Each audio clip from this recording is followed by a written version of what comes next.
It's to go.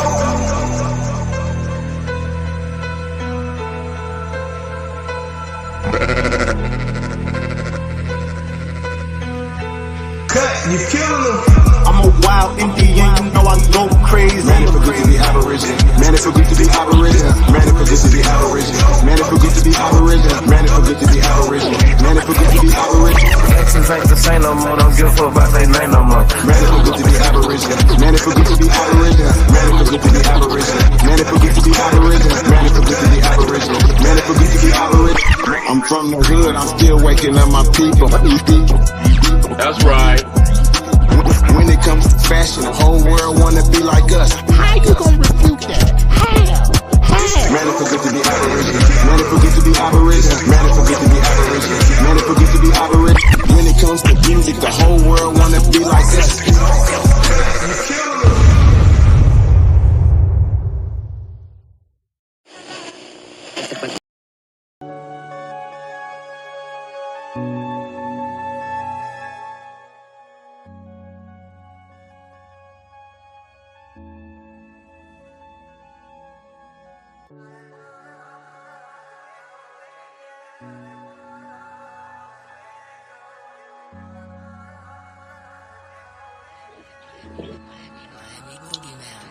Peace and paradise to all the American Aborigines. Supreme Chief Holidays in the building. It's to go. Appreciate everybody that's gonna be tuned into this, man. And say thank you guys. Appreciate all the love. Get over here, man. Thank you guys for all the support, man. Shout out DJ Kuttack. Best to do it.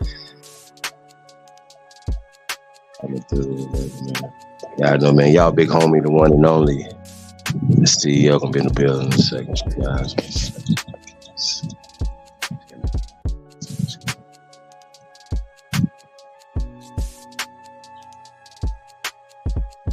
So shout out to everybody, man. Tapped in, man.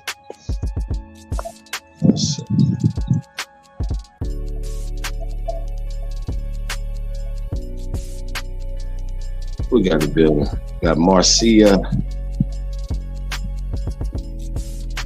Shout out to Marcia, tapped in. Peace, Empress. Negro Out the Trenches, Original Builders is tapped in.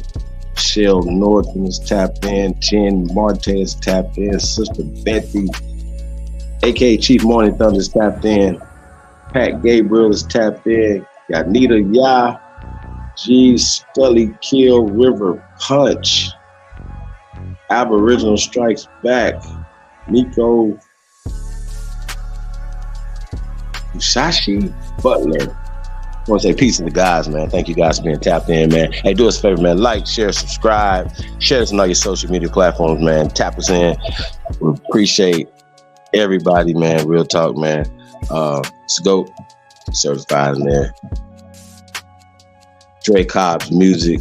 Chuck Jackson's tapped in. Ariel. What's that big ooga to everybody, man. It's go. Hey, man, appreciate you guys, man. We're gonna be going in on the y'all see the title, man. It's gonna be a crazy one, man. I mean, it's like they got a lot of explaining to do, right? And I don't know if they're gonna be coming to try and explain what they do about the show, right? We'll have a little Steve Coakley for y'all tonight. Little throwback classic. But it's gonna all tie into everything that we got going on, you guys. What we talking about. But I wanted to rap a taste with y'all, a little go-to-log, man, when we talk about this, man. We're gonna show the connections, man, which is really crazy, you guys. The C.I.A. connection, the secret relationship between C.I.A., I could have said the FBI and everybody else, but y'all understand the C.I.A.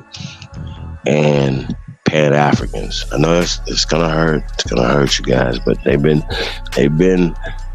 doing this for a while. You know what I'm saying? We talk about this all the time. We talk about the Ghetto Informant Program. We talk about, the people who they used, how they used, and it's not just the church institutions, all the other institutions that these people have infiltrated. You know what I mean? So let's talk about it. And You know, this is what we do over here, man. So don't be scared, y'all, you know, to get a little truth, man. We're not afraid to get to, you know what I mean? So I say peace to the guys, man. Let's go. That's People's Champ, man. We got it here. The movie stream is in the building. Crypto Cakes Cartel. Gresham's tapped in. Aboriginal Mary Gal is tapped in. Hey, man, appreciate it. Oh, yeah, man. Say, man. Do us a favor, man. Press go. If you truly descend from the greatest human beings in world history and put a number one beside us, man, let them know, man, you number one on the planet. Still number one. We still number one, man. We've always been number one, man. And I think it's interesting, man. Just going back to the conversation we had with the young lady. And I use that term very lightly. Lady, very lightly, right? It's like people like are just so brainwashed to believe that we don't have a culture. You know what I mean? From Breezy to Burna Boy, even Steve Harvey. You know, these people running. I said, listen, American culture is world culture, man. Like, you know what I mean? Like when we talk about a lot of these things, a lot of stuff that's been hijacked and then given back to us as if they created it. You know what I mean? They didn't create it. See Zab in the building. Zab, what up? Zab, I didn't know you was over in the UK, man. We're going to talk about that, man. What's happening over in the UK? Yeah, man. Number one, man. We still number one. So, going back to what I was saying, though. When we talk about this thing called, when we talk about the Black program, the Ghetto Informant Agency, and all this other stuff, we've been saying this for years, these guys, and they don't want to talk about it. They want to talk around it. They'll never address it. It's like, no, you know, as if they don't know the origin, like they haven't done the research on it. So if they're doing any research on the COINTELPRO, like, okay, well, what will be the organizations? Like, what do y'all think? Like some of the organizations, we got to blow your minds now.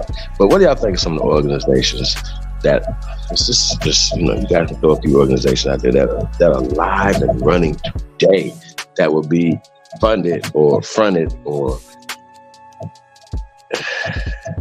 controlled by the CIA.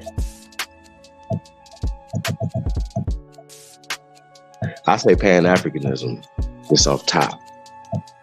Everything off top. African American studies, right?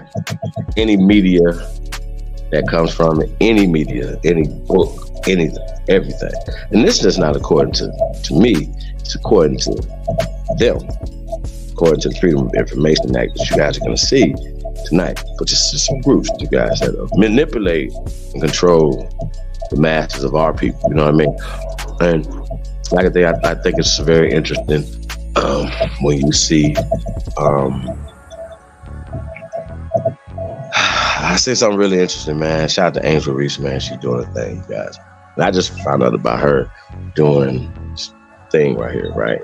Now, for her, it's good publicity for her because, one, I never heard of her before. I don't follow women's basketball, right?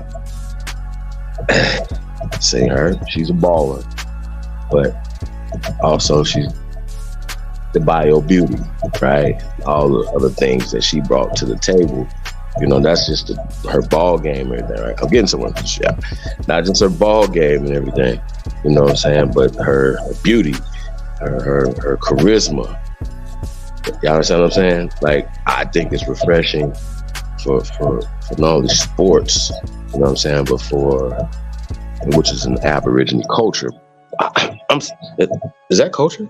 Culture, by the way. American culture. Y'all didn't bring basketball here, right? No matter if you said Naismith and all this, we know who invented basketball. We've been playing basketball for thousands of years. Okay? And so for her to be tapped in, and excel, and endure her way. You know what I mean? I think that's dope. It's interesting. It's as it pertains to, good for the culture. You know what I mean? She's not hurting the culture. You know what I mean? And showing a different, perspective. Fun. They're dancing and they're just having a good time. You know what I'm saying? The way we do it. You know what I'm saying? So I just think she's dope for the culture, right?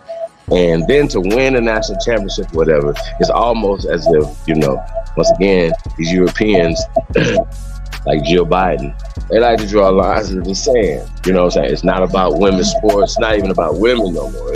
They draw lines in the sand about color. Now, everybody has a preference. You should be able to be the preferred. You like pale pasty, right? You root for, you know what I'm saying? You should be able to root for Jill Biden. Should be able to root for what you want to root for, right? You know what I mean? I just see the influence of these people as being diminished more and more and more. And they're doing everything they could do, from the George Floyd 8-minute video to showing, demoralizing things, deaths. Like, what can get worse than death, right? Nothing. Right? People crying, all this shooting people, all this other stuff. And I don't know if that's made us to be fearful, whatever, but it's made us to be desensitized, hardened. And I don't know if that's the desired effect that they thought they were having. They want us to be in fear. They're doing everything for us to be psychologically so fucking damn. You understand what I'm saying? I think it's working against them.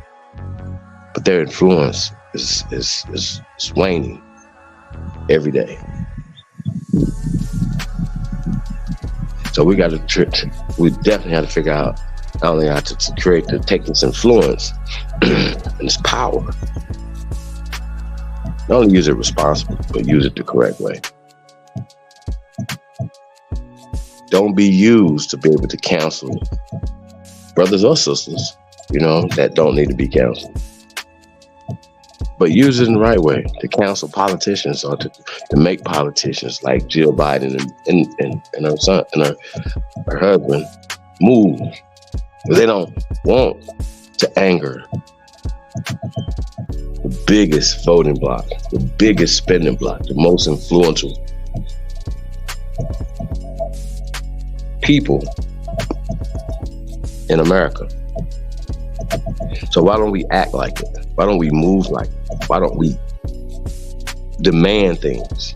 Stop crying and asking for the lesser. Can we get some scraps? That's the slave mentality that was given to us by these people. Okay? It's not real. And then you get people that come on here and they continue to keep trying to tell us, no, you guys are slaves. You were not in Mississippi until 1719, until they brought you there. It's interesting. It's crazy talk. You know what I mean?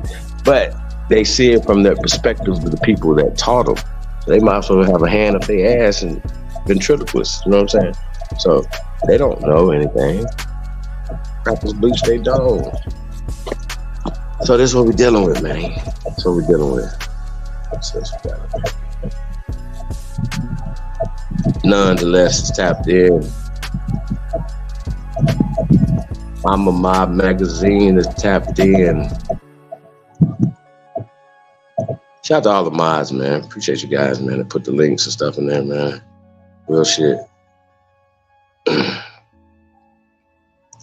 Belinda Nahu, the Mississippi River Moro, Piece of the Gods, Realize TV, Peace of God. Hey, yeah, so getting back to this concept, right? The things that they, like I said, it's all psychological, right? There's nobody burning crosses. They get a little hard right now. I mean, of course, they're discriminating because they want the jobs, most of the jobs for themselves, and they want most of the resources for themselves. And they have flipped it as if this is their country, and then people are coming to take their resources. You know what I'm saying? People are jumping the borders, people doing things, but they just forgot that they just got off the boat. Feel me? and trying to put us on boats. Forgot about their boats, but trying to put us on boats, right? We outside, man. We been here, man. We ain't never come here, man. We been here. We sprung from this soil. They're gonna have to deal with that, but they're gonna have to also deal with the CIA relationship, the secret, no longer a secret, the uncovered relationship. That's what we should call it, the uncovered relationship between the CIA and Pan-Africans. It's gonna hurt y'all. It's gonna really hurt. We got Kuttack tapped in, man. Cut. Wolf, what up, though? What up? Jeremiah Myers. Yeah. Cut, what up? What up? Just breaking stuff down, man. So put this Steve Coakley video on, man. I want to get into the Steve Coakley video. It kind of gives a historical, like a stamp in time, you know what I mean? And what he was uncovering then, and then what we're uncovering today, you know, we're just gonna all put it together, you know what I'm saying? It's just a secret relationship between the CIA and Pan-Africans, right? Like we told y'all, these niggas been dead. They started out dead. Okay? They started, niggas need to be canceled. Okay? So I know we go back and forth with them, but my bad, y'all. I've been trying to save them, y'all. I ain't gonna lie. I've been trying to give them a chance to repent. You know? And you know, hey man, would you somebody tell you something like, hey man, you know that organization you in was started by the Klan or started by the devil or Beelzebub, or, you know what I mean? This is harming the environment. This and the third. It's like after you show somebody something, whatever, they still stay with it and still whatever. I think that's something different because, like I said, a lot of us didn't know a lot of what's going on. If you was a Pan-African, you ain't got to be like, yeah, I was a Pan-African. Because I know most of y'all, if you wasn't a Pan-African, you was just a black, or you was in some type of dogma or something, right? You didn't know it was funded and started by the CIA. So a lot of these people don't. So after we put this out and people, you know what I'm saying, and we continue these series, like this is Boule, this is baby Boule. This is, matter of fact, these are the people that fund them. Okay? This shit get deep, man. And a lot of people scared to touch this type of stuff because they're gonna lose their channel or they're gonna get followed home by the they're already following you. It's in your phone, it's in your hand, TV, everything, mailman, the barbershop, your pastor, your ring, you know what I mean? On your door. Shit. Some of y'all spouses.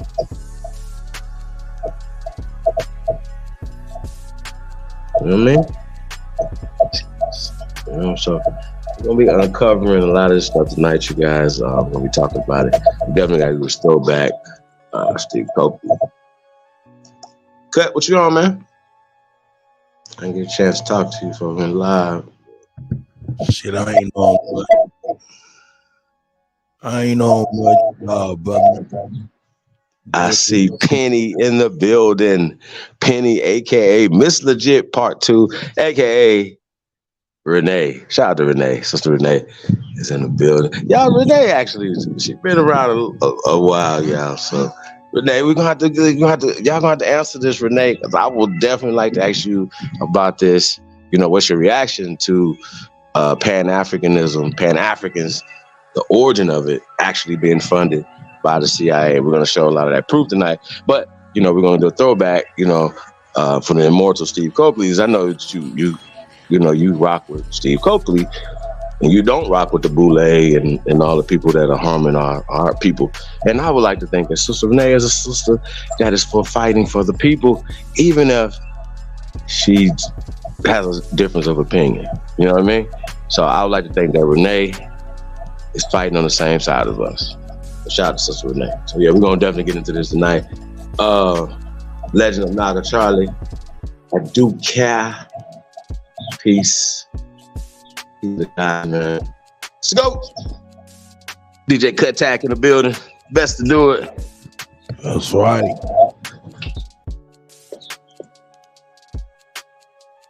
Say fit check. Drop down.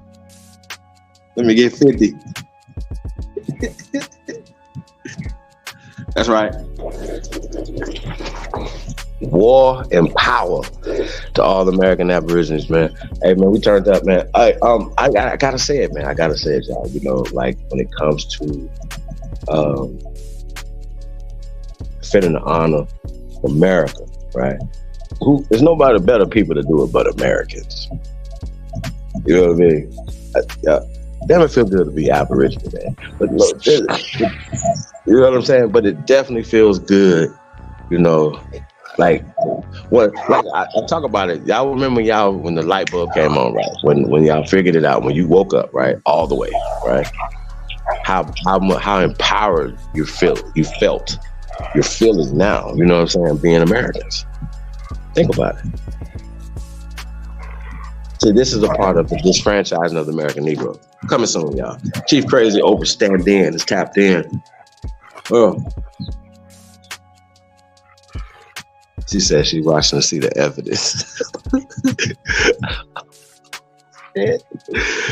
Okay. All right. That's what's up. Cut. What up, though? What you got going on back there? Man, I'm still dealing with these damn computers, man. I'm almost done though. Okay. I'm here though, brother.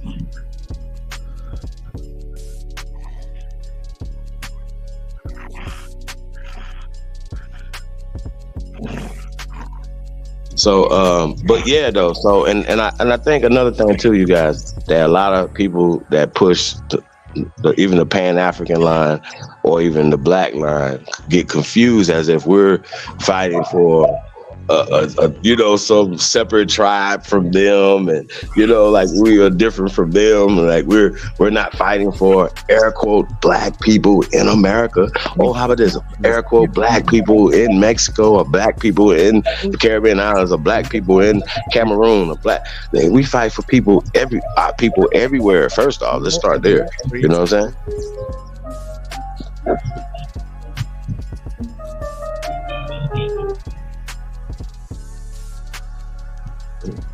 You good? Okay. Yeah, man, I got too much going on, dog. Hey, shout out to everybody out there, man. Realize Sister Bethy, Aduke, Wolf, I see y'all. So, but yeah, they think that we're fighting against them, and we're not fighting against y'all. We're fighting with and for you, for us, for our people. We're not speaking Chinese. We're not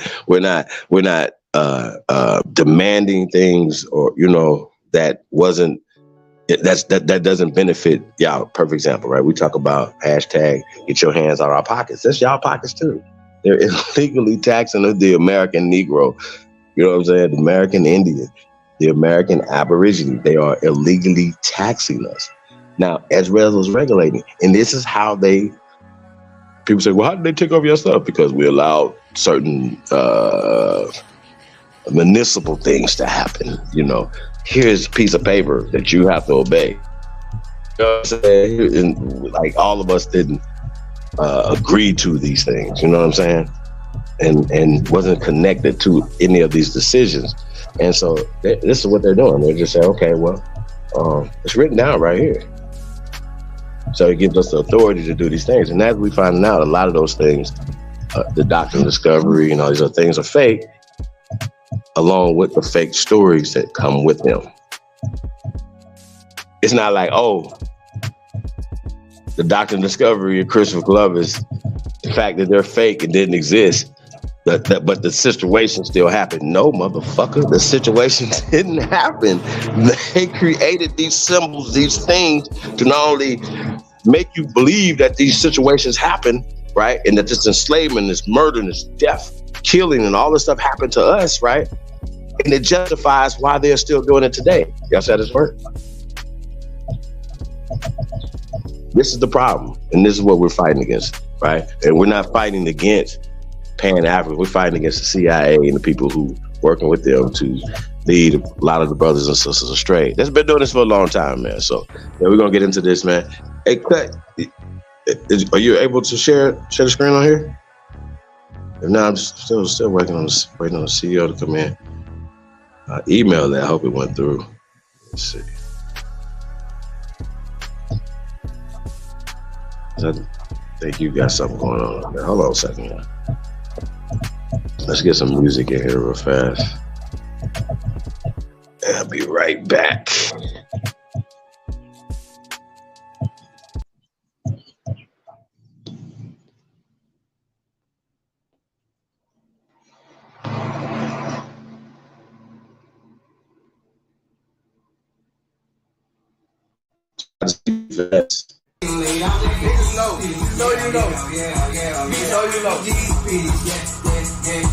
Break to the trap, guys, I'm protected. Take the Jesus piece. Break to the trap, guys, I'm protected. While I feed the streets. My homie threw me my first package and he said, make what you can. From 28 to 56, came back and hit his hand. You always pay the plug, that showed you love, that shit make you a man. Put on the plug, you niggas dumb, you still ain't close, let me understand. Knock off the 4-way at a text, so I went right back and cop the 8. Got it going like it's a race, Jello, you run some dosey cake. Hotline blinking, had them thinking I've been out here moving weight. You start flexing and finessing, pussy boys supposed to hate. Blicky on me when we meet up, ain't no lacking, concentrate. Can't throw me off thinking we cool, I know how goofy niggas play. The closest to you try to do, you try to knock you out the way. Send them the guy, he think it's safe, send them the guy, he relocate. I used to break down 28s just to keep my money straight. My real trappers, they relate. Sell the nuts, smoke out the shake. How much you got, I'm on the way. Don't take too long, no, I won't wait. I coach them up, draw up the plays. I'm getting paid and getting laid. I went from G's to P's. Yeah.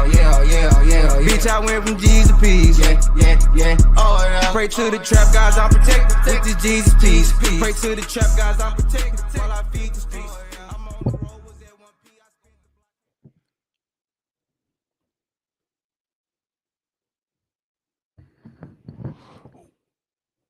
Went from G's to P's. Yeah. I went from G's to P's. Yeah. Shout out to CT Finesse. Shout out to CT Finesse. No, I'm cool with Duke. I'm definitely all right. Just focus on these computers, man. Trying to run it correctly. It's more focused than anything. What's going on, man? What we laying on them, man?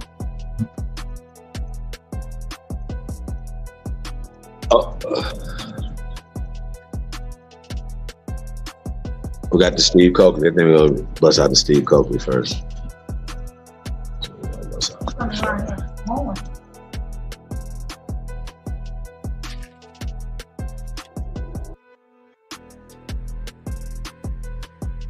Where's that?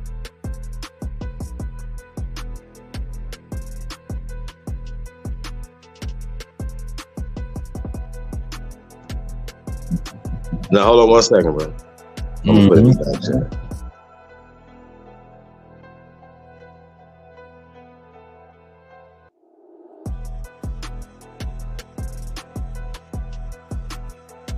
Negro out the trenches, original builders. Shout out to you, my brother. We got Kuza, that Hoope. Shout out to you, brother.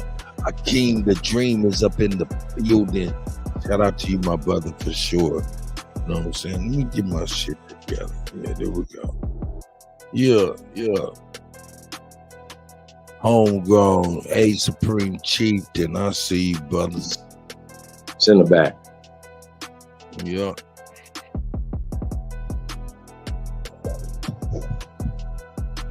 Let's go, DJ Kuttack Talk Mix Show, man. It's going down, man. It's a secret relationship. Oh, the uncovered secret relationship. The C.I.A. between the C.I.A. and Pan-Africans. Now, I know brothers like Reggie. I would like to talk to Reggie Marbury. If you tapped in, I would definitely like to talk to Reggie, because I think Reggie's honest enough to really tell us something. Now, I thought it was something interesting. Okay, we talk about this too, man. Before we get into the video. I was watching. Now, I was so far like I didn't want to type in the chat room or nothing. You know what I'm saying? But they had a guy from the continent who was on side of the TV, right? Now, remember, we've been asking about that, right? Bro, they was dogging this dude. Dogging him. They was like having a conversation about, well, he was a Christian and he was pushing the Christian value sets. And of course, you know, Uncle was pushing, they said they atheists and all this other stuff. And, you know, so it was just a head-butting going on. Now, the dude spoke pretty good English to be able to have a good conversation. So that obviously gives you a mind frame of his brain. You know what I mean? Right. So you follow me? You know what I mean? So, you know, and that's a thing. It's not like if it's no matter what, no matter what the situation, whatever you influenced by it's been taught in the language that you're taught in. You're gonna, you know what I mean? Like if we were taught by people in Latin America Spanish, right? You're gonna speak exactly like them in their tonality, accent and everything. See what I'm saying? Yep. So people act like, well, wonder where these things come from. You know what I'm saying? Well, we gotta stop acting like they brought something to us. They didn't bring these accents to us. They didn't bring this language to us. Okay? I know it's gonna hurt, but it's gonna hurt even more. So we're talking about the secret relationship, the uncovered secret relationship between the CIA and Pan Boo Boos. Okay? There's gonna be more and more y'all running away from this Pan Boo Boo stuff. Now, understand, we're gonna reverse engineer this. So it went from African studies, it came from Black studies, okay? So the whole concept of Black and African is a part, as well as slave, are all a part of a psychological warfare. And these are the weapons that they're using against you in psychological war. Now, I just don't matter, even if anybody say he's telling the truth about that. They're not gonna come up here and say he's lying about that. So I think it's really stupid for us to keep fighting over these words when you know that words matter, okay? That's why we're so triggered. That's why they're so triggered. That's why these words matter. And so we're allowing these people to use words that put us in an inferior state mentally. And that's what the C.I.A, MK Ultra and all this stuff is about, trigger words and stuff like that. So their influence and the things that they're doing is waning. Okay, you're seeing just people like the sister Angela Reese, right? That break the mold. Like some shit just can't stop. You know what I mean? She's one of them. And so shout out to her, man. Shout out to everybody. But once again, man, we gotta learn how to take the shit to the next level. Stop being victims. Stop allowing these people to victimize you. But if we really about our people, then it's about the truth. So shout out to Sister Renee and shout out to all other Pan-Africans, man. People who are, like, when we talk Black nationalism, right? We're talking about Aboriginal American nationalism. That's what we push. It has nothing to do with pushing people of color down. It's about uplifting our people who have been demoralized by using the word Black, for instance, okay? So it's not about separating ourselves from the Aboriginal, the greater body of our people. You know what I'm saying? Not at all. We fight for all the misclassified people, Black Americans, African Americans, Negroes, so on and so forth. Color. We fight for all our people. So shout out to y'all, man. Let's go. Let's get it. Shout out to the immortal Steve Coakley, y'all. Now, this is a little secret relationship. He was getting into the relationship. This is 1993. Relationship with Black leaders and just background of y'all. And the Jewish people, right? Now, what we're getting into tonight are the people that fund these people that he's uncovering. So we're going to uncover the people that fund them. Is that his word? That's what we do. 45 minutes from now, you have to reach down there and change it now. Let me catch you 45 minutes from now. It's just straight up, man. We got that, it was wide for sound, so we get that little click. You be sitting there, that thing click, and you go, oh, goddamn dog. This part, I got to turn it over. So, okay, how many? I need to see your hands so I can take care of the business. One, to introduce the person who will introduce me, which is a rarity. That's right. I'm doing it because the brother deserves an introduction. And I appreciate the brother for having stuck with me through thick and much thin to have stood up for principle and for enlightenment. I appreciate his support. You hear him on KPFK. He called me Wednesday night again. There were a lot of people there who don't like me, and he has to sit in front of them and make an announcement and ask the people to come to the good life around people who hope nobody shows. So I'm glad that you're here because that shows that everything is working. I really appreciate the support from Brother Marcus. That's right. As well from the other members of African Minds United. And I ask for the right to introduce the person who will introduce me, Brother Marcus Lewis.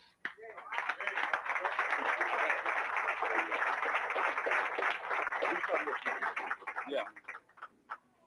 I'd like to say Mayat and Hotep and war, because we are in a state of war. They try to induce us to say peace to get you in that frame of mind, while they not only do they starve our brothers and sisters on the African continent and bomb them, inject poisons into our people, into the Native American people. There's a situation going on in Cuba. And of course, you've all heard about the bombing in Mogadishu in Somalia. So with a beast on the set, you can't be in peace. There's no such thing as peace or up with hope. Not as long as it's not the nature of a beast to give you any kind of hope except for another chance to bite you again. So you got to get out of that frame of mind where they be running around talking about peace. How you gonna be peace when the police shoot you down every chance they get? Tonight we're going to get into a subject which I think is extremely important. We're going to talk about Black-Jewish relationships. We'll be getting into a little bit about the Anti-Defamation League of the B'nai birth. And I want you to keep the B'nai birth part in mind. That's the important aspect. That's the part that's part of the iceberg that's below the surface. And that's a group that you need to be aware of, especially in terms of their secret society aspect, their Masonic connection. And in terms of Black-Jewish relationships, there is a group of people who have influence over the Black community, and I'm speaking of ministers in particular, who form relationships with people who don't have our interests at hand. And they do it under the guise of some type of religious and or spiritual aspect, but you can't have, what kind of a spiritual relationship can you have with the beast? What y'all gonna talk about? Across these United are in these types of relationships whereby the whole community gets sold out, and these people meet. They have conclaves. They go out and meet in the mountains. Sometimes they go up to Big Bear and they have discussions amongst themselves, all financed by Jewish money. And they come back into the community and continue to preach ignorance to our people. The religious aspect of our community is something that needs to be liberated in itself, because they hold a significant portion of our minds, and our ability and our will to overcome is hampered by the religious community a lot of times. Okay.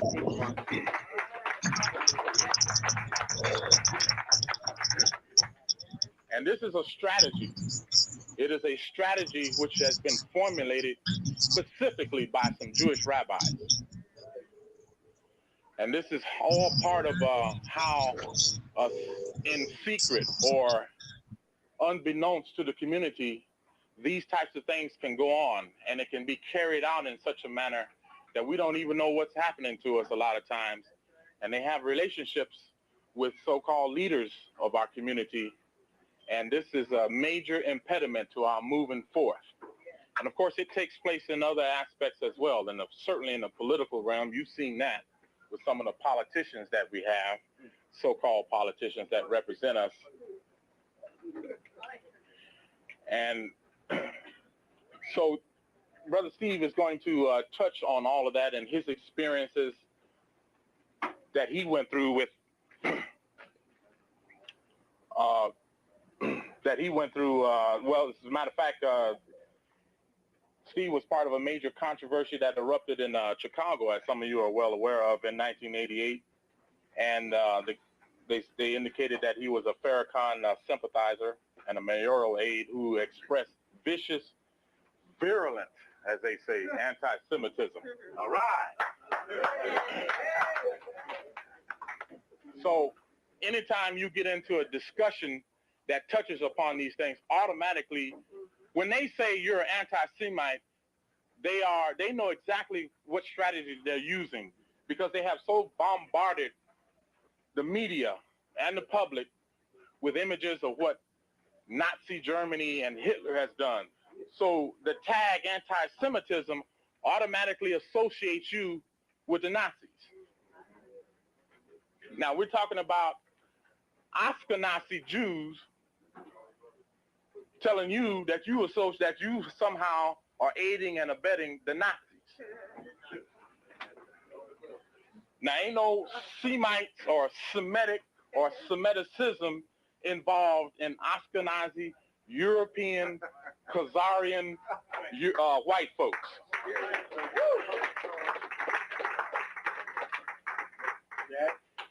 And you need to jump on some of your religious leaders about some of those biblical quotes that talk specifically about them people. John 8:44. John. Sister know it there. Revelation 3:9. See? But you don't hear the ministers say that. So you need to challenge them on that.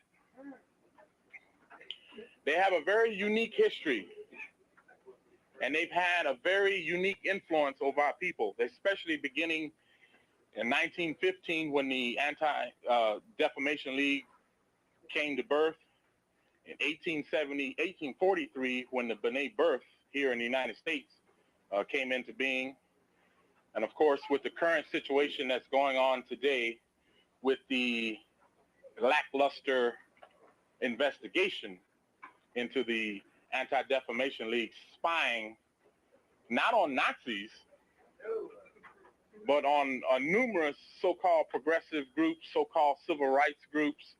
There's a whole list. If you all have seen the report that the Anti-Defamation League was accused of spying on, it runs the gamut across all of some of the grassroots and community organizations that, and of course they link them up to the spying system. Shit sound like Trump shit switching. I know, but I'm this is 1993, y'all. It's 2023. All right. So what's this? 30 years? Not to mention that he's talking about events that happened prior to this being filmed. That's a fact. Prior to this day, events that happened prior to this day, right? Now, can we line up, like, it's in your brain, like for you guys that are still, not sure about what we're doing over here, right? This is why we do this, right? We're exposing the truth. The truth is, right, that this group that we're talking about is behind all these different things. It was behind manipulating. Once again, we would talk about, just fast forward and just, or rewinding from this, but we'll talk about Dr. Martin Luther King Jr. He said, hey, I felt like I've ushered my people into a burning house. What was he talking about specifically then? Like, what was he talking about? Because there were a lot of things, but what was he specifically talking about? Was he talking about integration? What was he talking about? Because prior to that, even according to them, we had a thriving economy. Right? So that they wanted to get a part of. Which they not only the part of it. They figured out how to monopolize everything that we use, manufacture and distribute anything. You know what I'm saying? And that's a big part of, that's the one of the biggest part of our problems right there. You know what I'm saying? Because we're dependent on these people. And that's why it feels like slave times right now, because, or we're up under somebody because you work for them. If you didn't work for them, I said it yesterday, if you didn't work for them, work for these people, you wouldn't feel like you was up under them. What other place would they have this type of authority? So when we talking about the authorities, they work for us. You have been conditioned based off of movies, based off of things. If you know your rights, you know what it is. Yeah, of course, you know what I'm saying. There's people that violate rights and violate things. And what if it's human condition and all this stuff going on? People violate stuff all the time. But once again, we have to change the narrative and stop allowing them to continue to keep us in 1965. That's kind of where I'm at with it. Let's go. In not only South Africa, but Israel as well, with the Israeli Mossad and the South African secret police. And this is a very significant period that took place, especially back in 1915. But so I don't want to go into too much more detail. Remember some of the dates that Steve said. Tomorrow at African Minds United, around about 7 o'clock, he'll finish up some material that he had got on to about the Boule and the Shaft Goes to Africa move, the Negroes that went over to and met with the brothers and sisters on the African continent, sponsored by the people who we after. Ford Foundation. You know, with Ford Foundation, IBM. We need to really take a look at some of the people who work for IBM, playing prominent roles in our community, especially in the Afrocentrism movement. And of course, again, here Tuesday night, Steve will be doing a specific lecture dealing with the Boule. And also, while I have the chance, let's all give our show a warm welcome to Sister Janie and Brother Omar, the owners of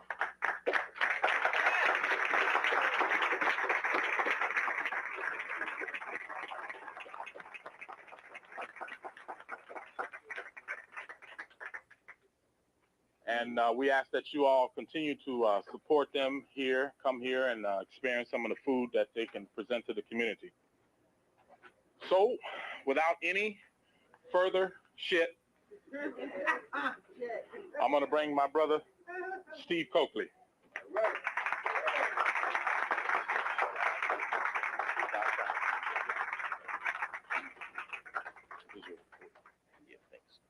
Hotep. It's a pleasure to have the opportunity to share a few words with you about the subject of Black-Jewish relations. For the very concept is a misnomer. We've been talking about this subject over really a series of several lectures in a roundabout way. Several nights ago, we gave a lecture about the whites financing the new Negro. And we looked specifically at a period of time between 1910 and 1930, where the Jewish community was actively involved in creating a core of black leadership, which you became known as the Talented Tenth. And in fact, they had manipulated the leadership structure so strong that they had artificially created a cultural movement known as the Harlem Renaissance, which was organized distraction to deter away from the destruction of the Back to Africa program of Marcus Garvey. We've been talking about that the last couple of weeks, and many of you I know were here for those lectures. And you remember the importance or the essence of the dialogue was that when Black-Jewish relations first started, anytime you get in a devalogue with one of them, and the question of the facts surface, you tell them you know that there was no such thing as Black-Jewish relations before 1915. It was not until the Atlanta head of B'nai B'rith, Leo Frank, was hung for murder on the testimony of a black man, did the Jewish community begin to infiltrate, penetrate, and appease the direction and the selection of black leadership. We proved that. And part of what it proves is it affirms that there has never, ever, ever been a beginning of a relationship where Jewish wealthy fall into an alliance with college-educated blacks. Because on the surface, we understand that one has the money and the other must work for the money, and no alliance of equality can start unequally. That is the beginning of the nightmare known as black fake Jewish relations. Because it's more than just how we relate, but it's who we claim we are while we're relating. That's as important as what they claim they do or have done for us for so long, as you constantly hear them say Cheney, Goodwin, and Schmudwin or somebody. And then right over again, 3 names. One of them was black. All 3 of them were stupid. They knew they were not supposed to leave the group. But you know how them white guys are.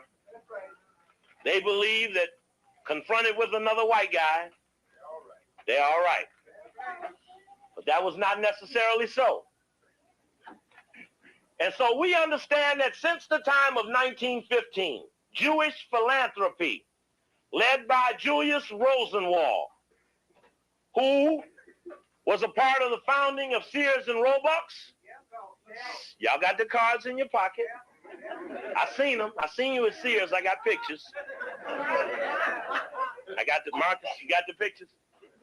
Brother Astenu got the pictures in the back. So we know it didn't make any difference that you could do business with co-op. You thought co-op mean cooperative. But the Rosenwalds looked at the danger of not infiltrating and demanding and controlling black leadership, because Leo Frank was the first white man in the history of America ever convicted on the testimony of a black person. And that so scared them that the International Order of B'nai B'rith, whose first chapter was 1843 in Cincinnati, which had just changed its name from Porkopolis, where the first Jewish family, the first family ever in the history of America, put their name on a pork product and sold it as food. Prior to that, it was for soap, lime, and other nasty jobs before they found people would eat it. So the International Order of B'nai B'rith was involved in the Civil War. It made a note of assuring that the rabbis gave the rabbinical ruling that justified slavery using the Bible. You will not find any overt Jewish declaration against slavery in any document available in his story, because he had no position against slavery. And if you read him carefully, he will tell you he had no such position. So we're still looking at, when did the black Jewish thing get going, and what did you come into it with? Because if you supported what put us in the jam, how you going to show up and get us out? Now, these are the beginning of things that confuse people who don't really understand what the black Jewish thing is. Hi, baby. Hi, baby. Baby talks to her daddy while she works. She talks. Hi, baby. That's my aunt. Justice. In her lifetime. That's our job. Check? Check. All right.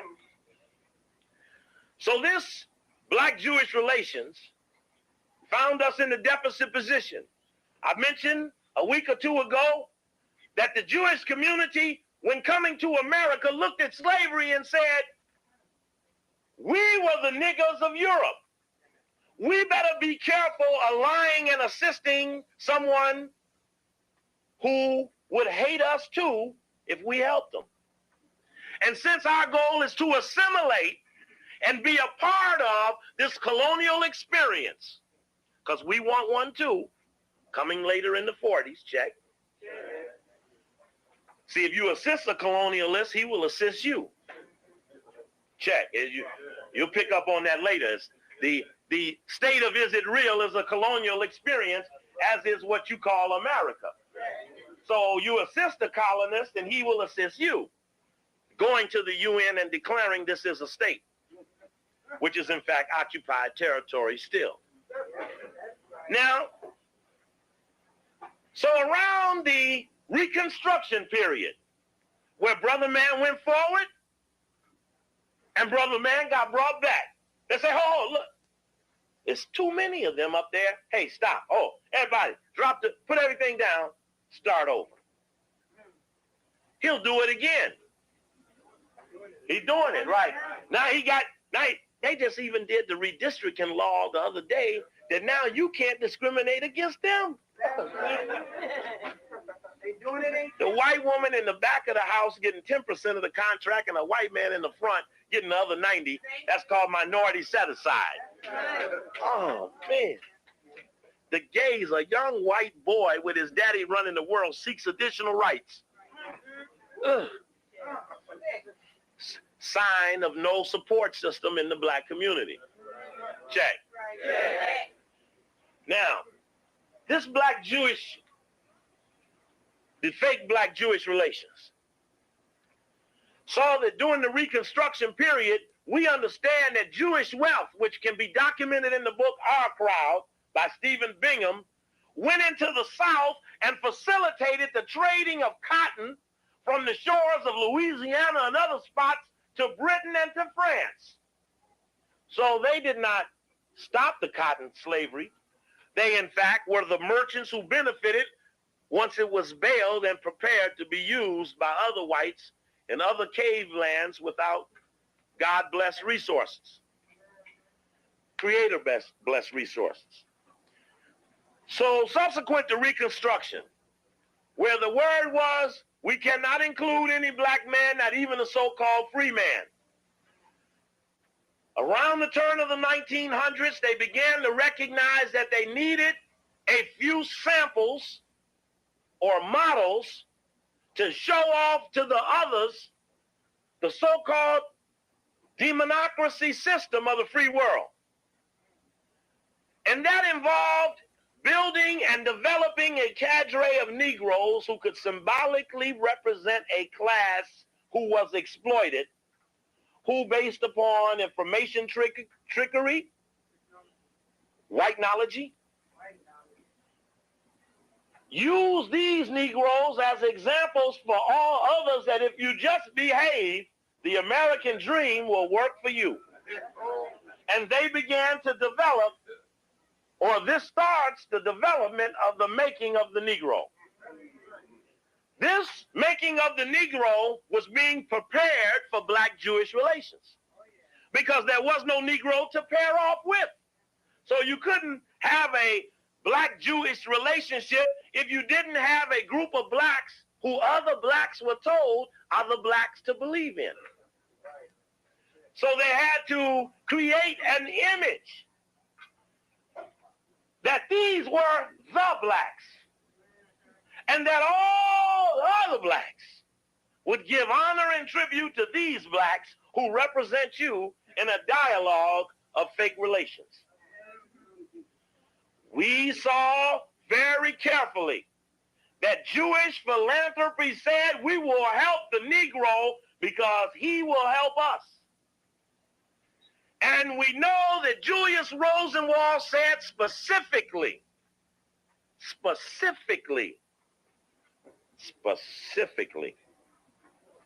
Jewish Rosenwald said, by garnering and developing the leadership of the Negro, we will make ourselves useful to the other Anglophiles. You must understand that probably somebody chose cows, somebody chose pigs, somebody else chose niggas. And what leverage will you have with the big white man who had just cleaned out our original brothers who were here before he got here? Keeping all of these things in context, we understand that we have never had any relationship with any whites in this land that have ever resembled equality. We understand that. So in that consideration, any dialogue over what we were we were never starting in the same spot. And so much, we'll show you many articles and other things with Henry Louis Gates, chump Negro where's he at? Harvard, at Harvard and Cornell West. A Negro who has a book out on race relations that says absolutely nothing. But they're going to pay to create him an image, to give him authority to say negative things about black-Jewish relations. I confronted him in Washington, D.C. recently where he was lecturing at Howard University and happened to be walking past Crampton Auditorium, and the student said, "Man, Cornell West is downstairs." We asked him what did he think of Steve Coakley, and he said, that Coakley, he talk a lot of stuff. He don't back none of his stuff up, all that old militant dialogue. So they ran right upstairs and got Coakley and brought Coakley downstairs. So Coakley say, "Hey, you mentioned my name?" And he stepped back and said, "Oh, no, brother, I didn't even know. Brother, I didn't have nothing to say about you." I said, "Okay, brother, I just wanted to make sure that you could have the opportunity to say it right to Coakley, because you probably didn't know he was around, like right upstairs." And so when my friends say they asked you earlier and you sort of said you said something about me, but I'm glad you're telling me that you didn't say that, because I'm here to have addressed you for what they said you said. But since you didn't say it, I guess I ain't got to take it to you. It's a pleasure to meet you, brother. Here's my phone number, in case you get the urge to speak about me. That I will hold you responsible for calling me first, so that you can address me. I've been condemned by Paul Robeson Jr. on the black-Jewish relations. They got that nigga out there flunkying for it. They got Roy Ennis's son out there on the Jerry Springer show bringing my name up, flunkying for black-Jewish relations. They gone and got the sons of the sons. Sister, did you want to sit down? You need a chair? Yes, you want to sit down? Okay, when you need to sit down, say you need a chair. Some Brother Fitzgerald right there, make sure you get one. Check. So, Paul Robeson Jr. condemned me on black-Jewish relations, and he was in Washington recently, and I called him up on the radio. In fact, I got the little sound bite up here. I said, "Brother, I hear you was talking about that guy, Steve Coakley." He said, "Oh, yeah, he's anti-Semite. I've read some of his works," and so I ain't wrote shit, right? I read some of his works. It's definitely anti-Semite. And we really need to stand up against this anti-Jewish dialogue.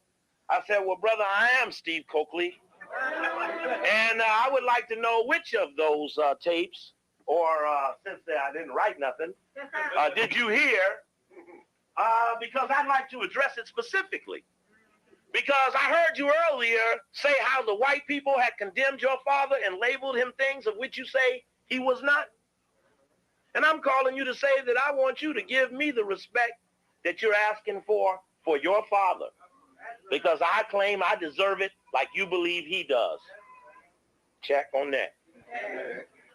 So when he comes nearby, you ask him, because he'll be there to tell you.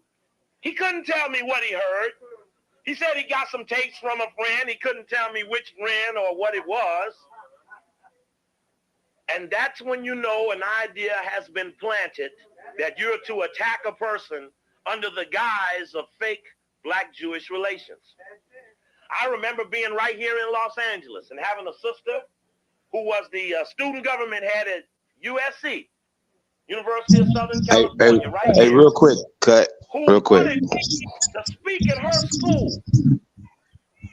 But because it had been alleged around different spots that the Jewish community comes out and attacks me, she was told by a person who I thought was my friend that you should not have Steve Coakley at your school, because if you do, the Jewish people will ruin your career. Now, in fact, I have not found a black person who had a career with white people, such that I don't know what could be taken away, seeing ain't nothing being given. See, a rebellion or two, a lot of things develop. No action, no throwdown. So I know ain't nothing even dropping down off of the stolen tree. So he put fear into this sister, not for what had ever happened, but for what he felt would happen to her. And he says this is love for her. What happens when a black student union can't get a black man to talk black, to speak in the context for which they were organized? And Ralph Williams was my friend. He used to be a member of African Minds United. And in fact, I always thought that the one who spreads the fear is as guilty of perpetrating the negativity as the one who allegedly does it. As long as I've been involved in so-called hate activity thrown at me from Jewish people, one thing that is unanimous, they ain't never got in my fucking face with that shit. Excuse my language, huh? Sorry for the violation. But see, fake black Jewish relations goes deep in my soul, because a lot of people have been scared away from me as a result of it.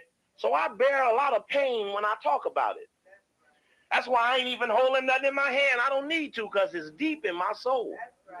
And I made a point of saying that when I was attacked and fired from the mayor's office in Chicago, I didn't know anything about Jewish people other than about Rothschild. See, when I talk about the Jewish community, I talk about, my job is to talk about the heads of the opposition. Now, I'm a linebacker, and I want to tackle the one with the ball on the opposition, and it looks like to me the quarterback has it more than most. So I'm kind of focused at trying to get who's commanding the opposition. We already got a squad up there watching the owners, another squad watching the stockholders. Now we're going to take the ball. And so I always looked at Rothschild as the titular head of the Jewish community, and anything any of the other ones did, it was only because he said so. So when you go to talk about the devalogue with them over Jewish relations, you say, let me start with Baron de Rothschild. He ain't even the first generation of the granddaddy Rothschild, but he's just manifest in the late 1800s in England, who shows up on the docket of Assistant Cecil Rhodes to colonize Azania. So we start there with the top daddy manifesting of the Jewish community, Rothschild. Rothschild wanted to assist Cecil Rhodes in amalgamating the gold and diamonds in South Africa, because Cecil Rhodes could give him something that he wanted. There was a Jewish guy there in South Africa named Bernie Bonato. He was the #1 competitor to Cecil Rhodes for eating up and buying all of the wealth of the diamonds and the gold. A Jewish man named Alfred Beck took Rhodes to England and met him with Rothschild, and there Rothschild decided to help the Anglo and not the Jewish man. Why did he not help the other Jewish guy and side with Cecil Rhodes? Because the other Jewish guy, Bernie Bonato, had no power in England. And because he had no power in England, if Rothschild assisted him, all he would have was more money. He needed something that money couldn't buy. He needed to start a state. And he needed a state because the people who were claiming that they were waiting for a Messiah had a meeting one day and said, said, man, by what year, Rabbi, do you think that the Messiah is going to come and lead us to the promised land? Wherever we're supposed to go, it's the Messiah who's supposed to lead us there. He said, well, I need to sit you down, my great-great-great-grandson, and tell you the story about how you got in this position. The story starts way up in the Caucasian Mountains, where we met with some people on the other side who taught us a story about the chosen people. We mimicked the story, but the story really wasn't about us. It was about them. So we came down the hill and repeated the story to the people who would hear it. And as long as the real one didn't come across the mountain, no one ever knew the difference. In fact, we were known then as the Khazarians. He said, son, there's no Messiah gonna come free us. That movie Exodus and all that other stuff, all that Charlton Heston and all that, said, we lied, son. Son of son of son. And son says, Rabbi, what we gonna do? Rabbi says, well, we're gonna shift our strategy and we're gonna no longer wait on a Messiah. We're gonna go out and get some of these damn politicians to recognize us as the chosen people.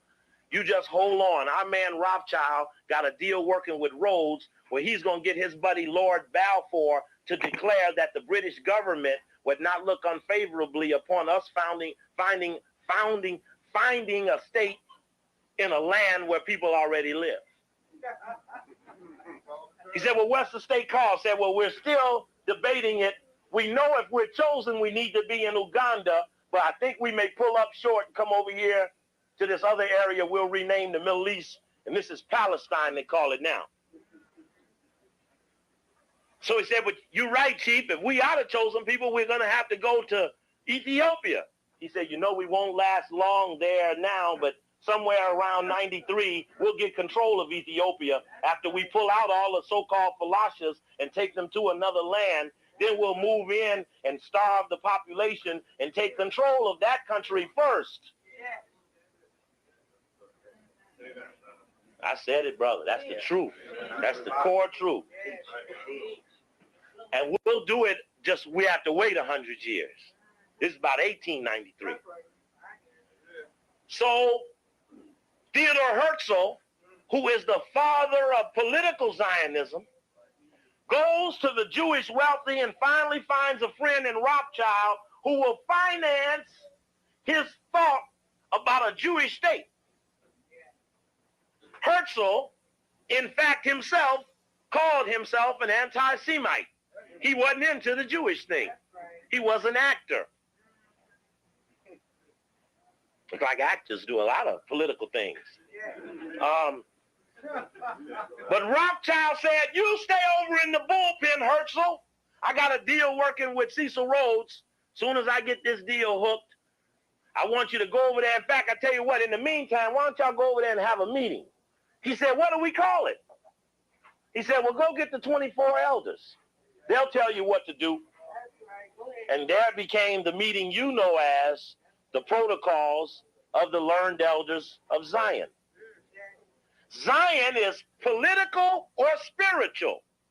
These deviants that we're attacking are the political Zionists. They understand that the Creator has no place for what they're talking. So they are a political manifestation. Politics is about compromise, not about morality. That's why you could find safe haven in a politician with your religion. I don't believe in any religion that went to the Caesar and asked for tax-exempt status. Hey, think about it. You done went to the devil and asked for the right to work for God? Listen, you'll know when it's right, when it doesn't seek easement from Caesar.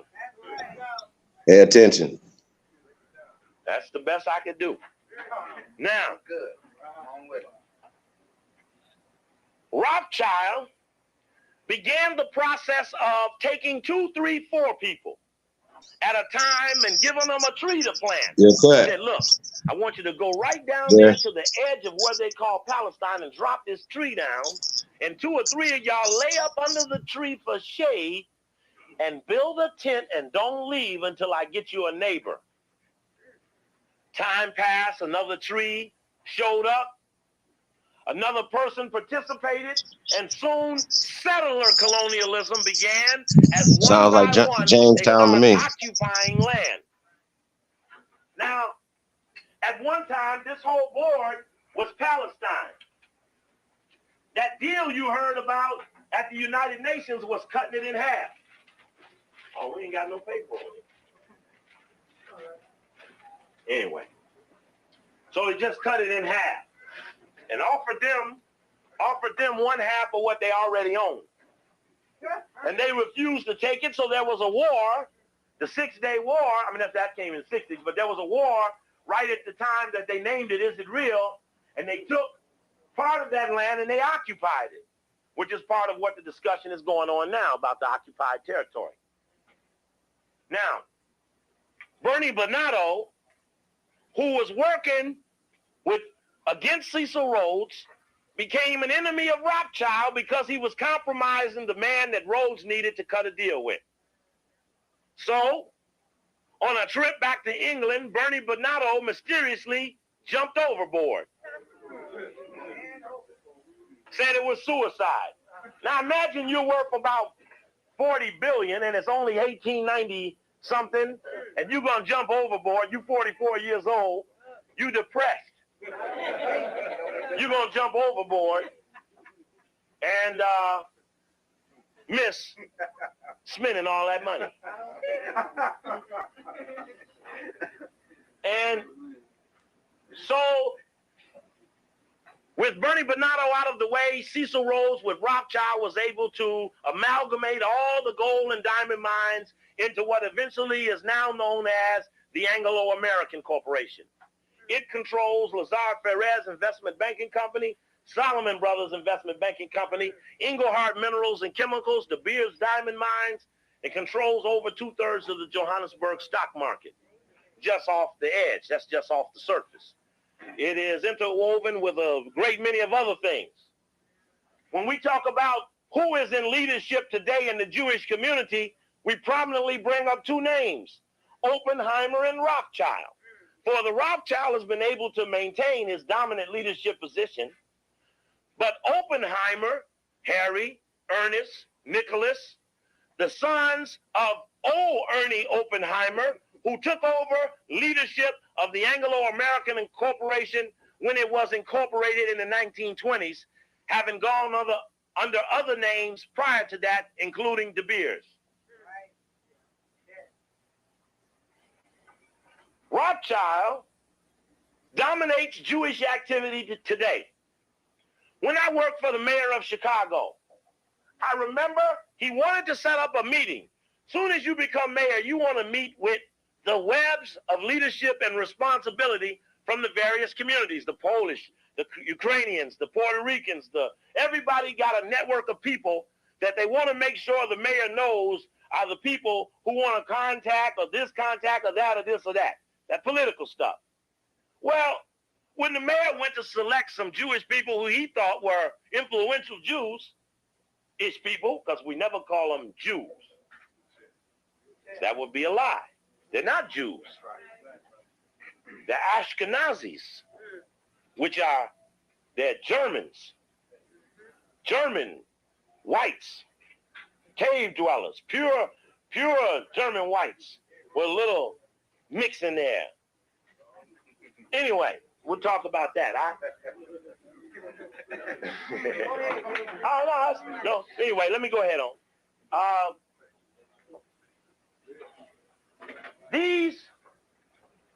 This Rothschild connection manifested itself when the mayor went to have the meeting.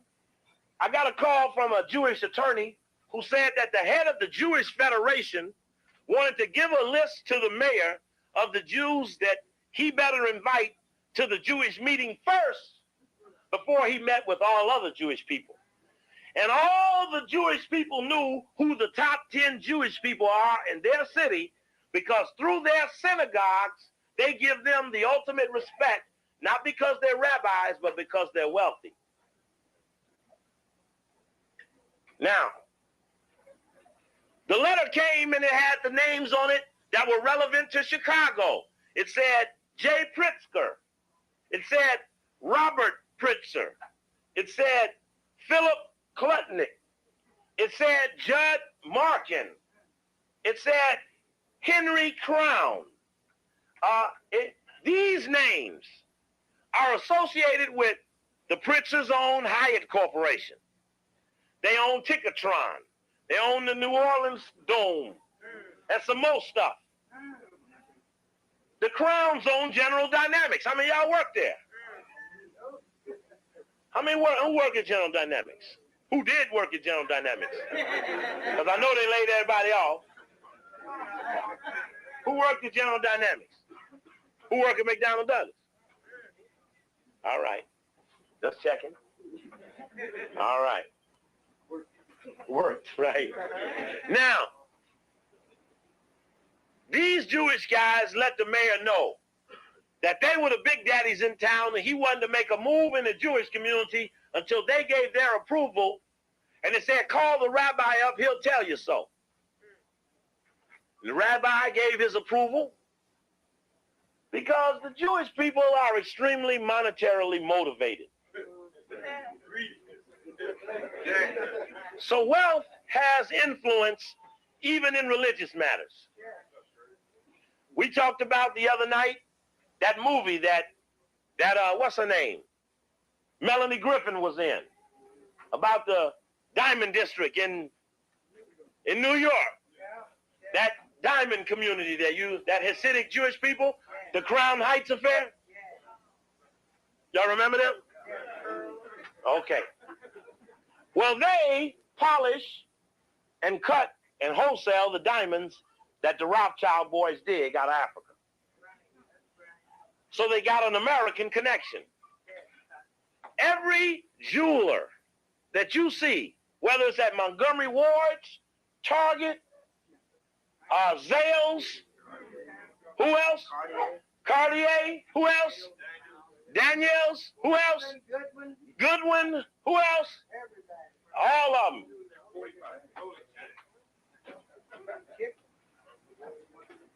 Ready, Pat? I'm warming them up. His brother has come to tell us about some black-Jewish relations in Los Angeles. See, in most cities, we done put so much pressure on the black-Jewish thing. When we ask for the names, they won't tell us. Right. They got to meet in secret now because it's not safe for them to meet in public, right. Which is good. Oh, yeah. That's real black-Jewish progress. Now, so today there are wealthy, influential Jewish people. Who are some of the influential Jewish people here in Los Angeles?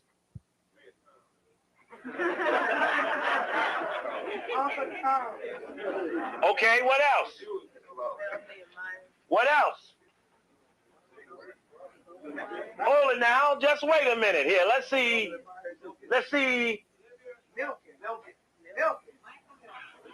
Okay, you lucky you better got one quick now. You know I was getting ready to jump y'all. Because how can y'all be here and not know who they are?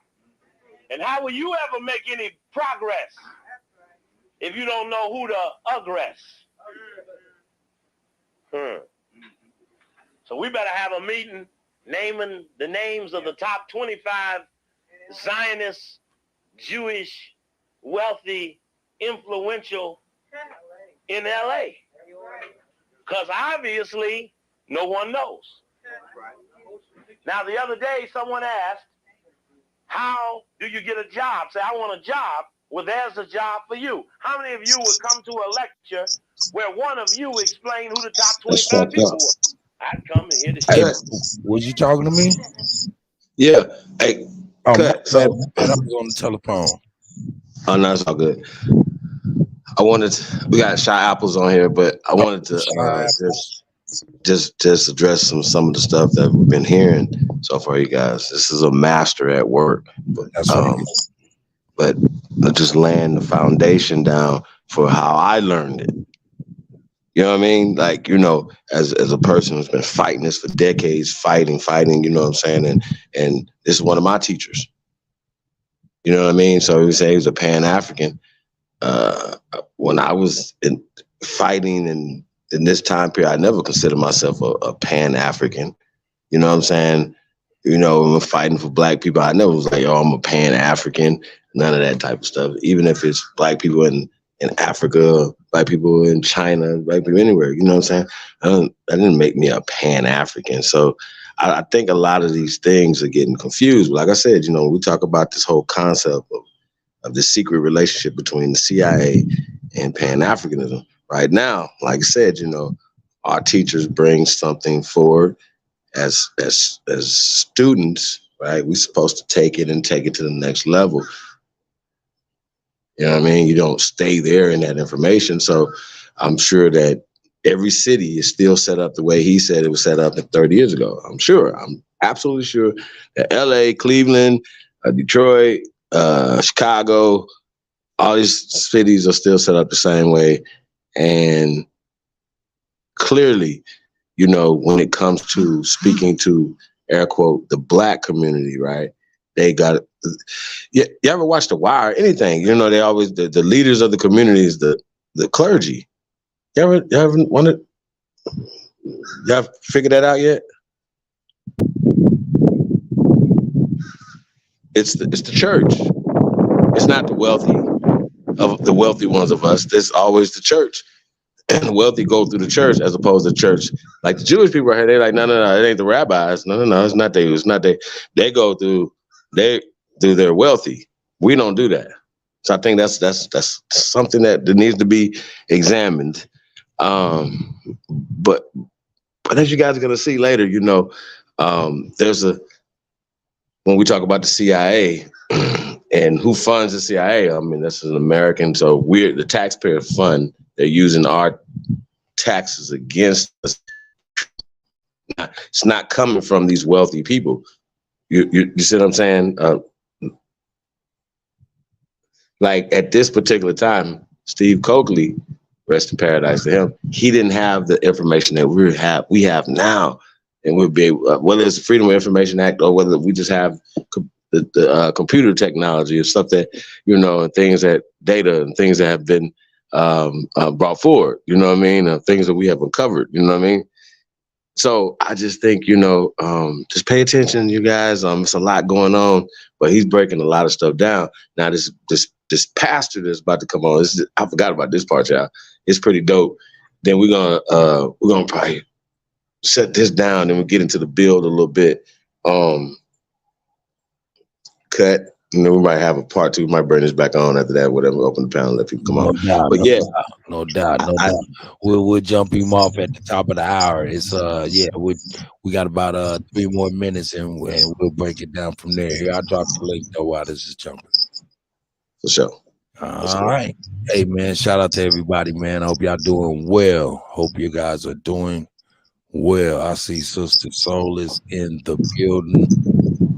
No doubt. Okay, here we go. All right. Is that all? Who would come? Oh, let's put your hands up again. I want to see that. Who don't want to hear something about who run the Jewish thing in L.A.? Yeah, right. Who don't? There's something funny going on here. Alabama. The numbers don't add up. The math ain't mathing. But I'm making a point. I think you understand what I'm saying. That you slack on duty. And I hope I can do what I can do for you in one night. When I stand up and tell people about why they need to get the tapes, because the tapes have a concentrated area of study laying out certain things that you need to do when I'm not here, because obviously you got room for it. So the damn right Zionism is racism, the black and Jewish relations, the Anti-Defamation League of B'nai B'rith, the lieutenants of Satan, as well as Diamond's Jewish people in South Africa, among others, are tapes that you should have so that you could. I like to get them tapes, y'all. are tapes that you should have so that you could better prepare yourself for the revolution. Yes, brother. Thank you, brother. Good name. I'm glad you brought that name up. How about that? Lou Wasserman, MCA. Wasserman. Big time Ronald Reagan controller. Yes, brother, you were going to say a name.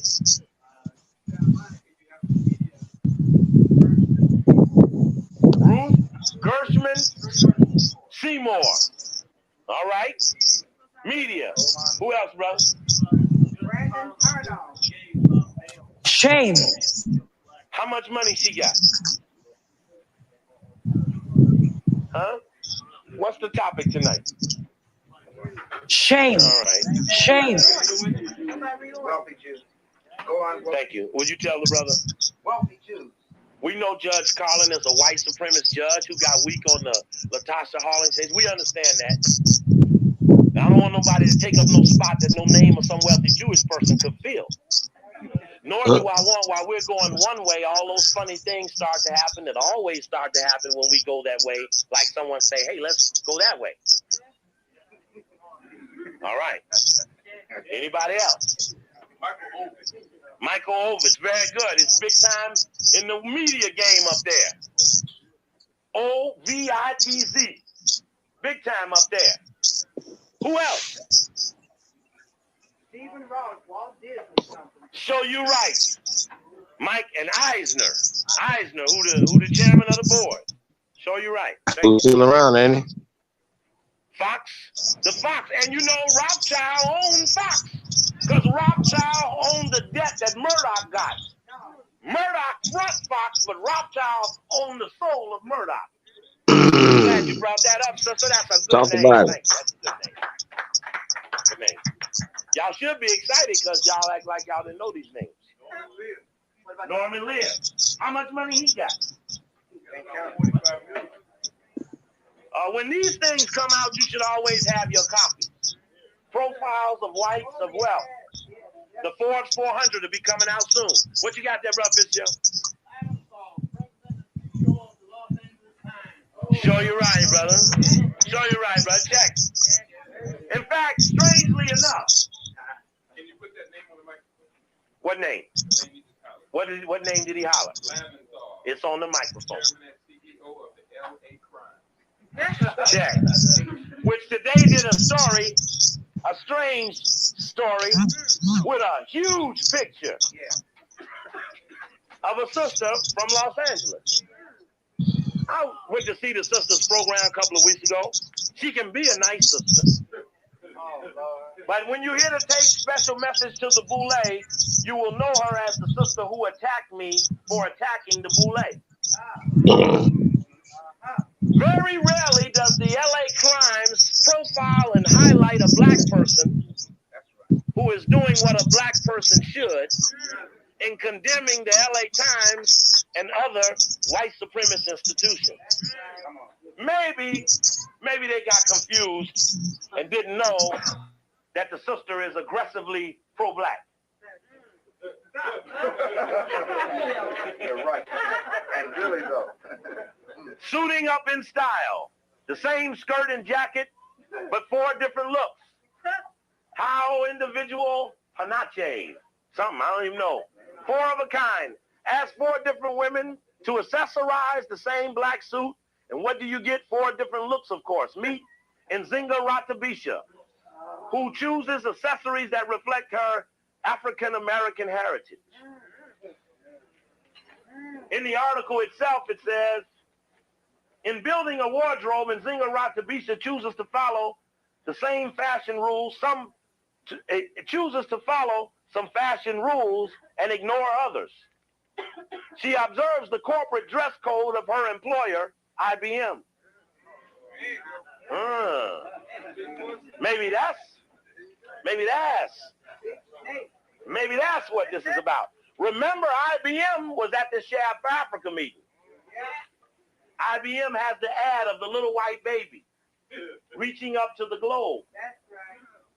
And when you look on the globe, you see his hand is reaching for Africa. The only continent that's present on the globe that's over his little blue eyes,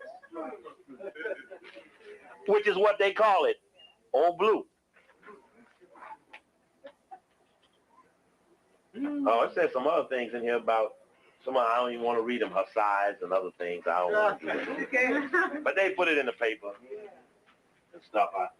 We don't need any personal ridicule because we deal with people based upon the issues. This sister's had me at her house. She's not a bad sister. She's trying to do what she can for her group, but she's confused about the issue of the boule and the Operation Cool Down responsibilities of Chip Murray, and we disagree over that, and I will fight her to the wall about it. Again, I question why the LA Times would assist anyone that assists us. Anyway, these profiles of wealth are things you should always have, as well as when the corporate profiles come out, like these two that are out floating around now. Yes.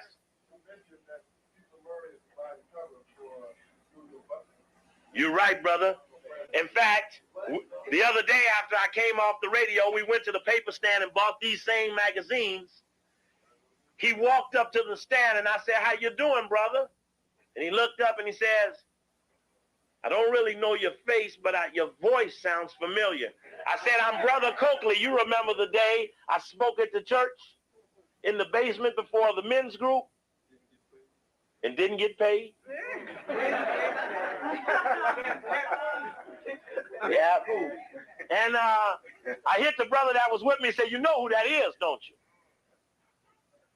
And the little guy at the paper stand, when Julius Butler walked away, he said, "He comes here every day." And I said, "Well, you need to know he's a bad man. He works for FBI, informs on black people." He said, "I'm glad you told me. So that Let's talk about it. I know what I'm supposed to do." The newsstand man was like, "Yeah, me too, fool." That's the way it's supposed to work.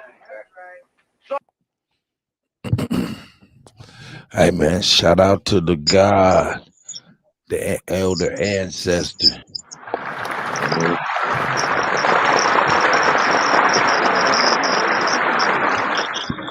I'm confused, man, with the title. What you mean? You got a Pan-African. You're saying Pan-African is the CIA, and you got a Pan-African speaking. Wait. Okay, so let me ask you a question. You being a Pan-African, right? Yes, sir. Okay, so do you believe that you know everybody in the Pan-African movement, and do you believe that everybody in the Pan-African movement is on the up and up, or is it possible that some people in the I know it's agents. So you know it's agents. Well, what we're going to show you is that it's been funded from the beginning, brother. The same people that he's talking about. It hasn't been funded. You can't show nothing. You're not going to be able to show anything. I'm not going to be able to show anything. That you're going to show. Boy, you in for a rude awakening. You in for a rude awakening. Crazy, bro. That's crazy, fam. Man, go ahead and get them. Go ahead and get them. But I just think that's weird, though. I just think that's weird that you guys. This is easy. If you've ever done any research on COINTELPRO, who and how did they infiltrate our communities, our people? How did you get put in this position? They paid weirdo niggas that had cases and different things that they were facing. Niggas probably was child molesters, rapists. They like, look, bro. We don't want no information going out there, bro. You know what I'm saying? That's one way they did it. Man, come on, man. Just like the nigga that killed Nipsey Hussle, right? Wasn't the nigga that killed Nipsey Hussle an informant? Yes bro, or no? Are you fucking serious right now? Are you really coming up here with this shit? No, while I'm trying to build, man. Come on, man. Hey, come on, Chief, man. Come on, man. Realize, let him talk. Whoever that's yelling, you a clown, bro. You a clown. Hold on, man. Don't get triggered by this dude, man. No, he a clown that's yelling because a lot of you niggas ain't been around no agents. That's saying there's a lot of agents amongst you niggas because y'all loud. Right, but we're saying that the Pan-Africans have a secret relationship we're gonna uncover with the CIA. And as part of, right, the agents are part of the Pan-African movement.